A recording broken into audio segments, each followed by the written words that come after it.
Hello, beautiful community. We'll just be very brief today and say a few words about the attack on Belgorod that followed the massive Russian bombardment all over Ukraine in recent days. And I'm going to be, I think, with you tomorrow for a brief political and geopolitical New Year's message. But Happy New Year if you're already watching this in 2024, sending you love and healthful wishes. And I just wanted to come in for a couple of minutes here for us because I think there's a few people sort of struggling to piece things together and sort of feel good about how to weigh and balance everything. Politically, there are two patterns. One is that the war on Russian soil will escalate the more the battlefield is in a deadlock. The second pattern is the less the West helps Ukraine, the more the war on Russian soil will escalate. That's to say, both in terms of Western support for Ukraine, in military terms in particular, but also in terms of lanes that the West is offering for Ukraine of integration into Western alliances like the European Union and NATO. And there is a cruel and difficult paradox here too, that the less the West helps Ukraine, the more Ukraine will attack Russian soil. And the more Ukraine attacks Russian soil, the less the West will be open to helping and integrating Ukraine. And that is one of many extraordinarily difficult paradoxes that Ukraine will be facing in 2024. It's a year of complicated problems without easy solutions for Ukraine. Having said that, it's important not to romanticize the Russians' capacity to hold out for a long-distance war.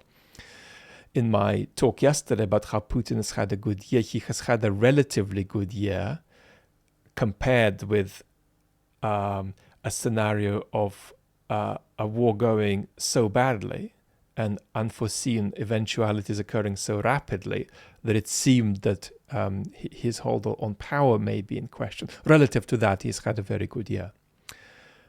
Relative to our expectations, those of us who had them, and I recommended us always to be very conservative about those, that, you know, the Putin regime is something we can do away with in the immediate term. Well, we can't, especially with the current rate of help for Ukraine. But let me just position ourselves again, because we've done this a few months ago already, morally on this. A lot of you are going round, I can see, and wondering, well, what is just, what is not just? Is it just or unjust for Ukraine to attack Russian territory? Yes, Ukraine needs to defend itself, but every civilian life matters and civilian loss of life is terrible. And as a moral philosopher, my advice is, and I know few of you have heard this before already, to understand that there's a risk of over-moralizing what Ukraine does on Russian soil. That very often what we're dealing with is not a situation of something being just or unjust, but justice as a value, as a concern, being pushed out of the way and replaced by other values and concerns like national survival, like national security, like gaining a military advantage, like psychological warfare. And there is a tendency in a Western Christian and post-Christian reality to want to frame everything that's normative in our world, that's about what should or shouldn't happen, in terms of justice. But justice is a very important value. It's a universal human value. Humans had the value of justice as soon as they engaged in any kind of cooperative life on a small scale. And we'll talk on the Philosophy Channel in 2024 about why that's so. But that doesn't make it the only value. And everything is what it is and not another thing, you know. And here's a story that often comes up in the world of academic philosophy. If you take a class of undergraduates, there's always going to be a question at the back saying, excuse me, what if we have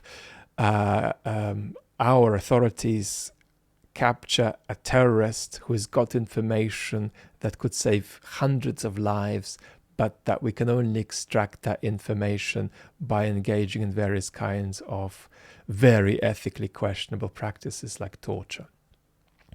Now, apart from the fact that that situation is barely coherent in terms of how things work in the real world, but putting that aside, the answer is this question isn't a question about justice. There is no question about whether it's just or unjust to engage in such a practice to extract information, even if you think that's going to work. The issue is that here the value of justice is pushed out of the way by necessity. And if you're asking questions like war on Russian soil and mass casualty events on Russian soil, the question you've got to ask yourself is not, is it just, but is it understandable, inevitable, proportionate for the value of justice to be pushed out of the way and replaced by other values that take precedence in an existential war?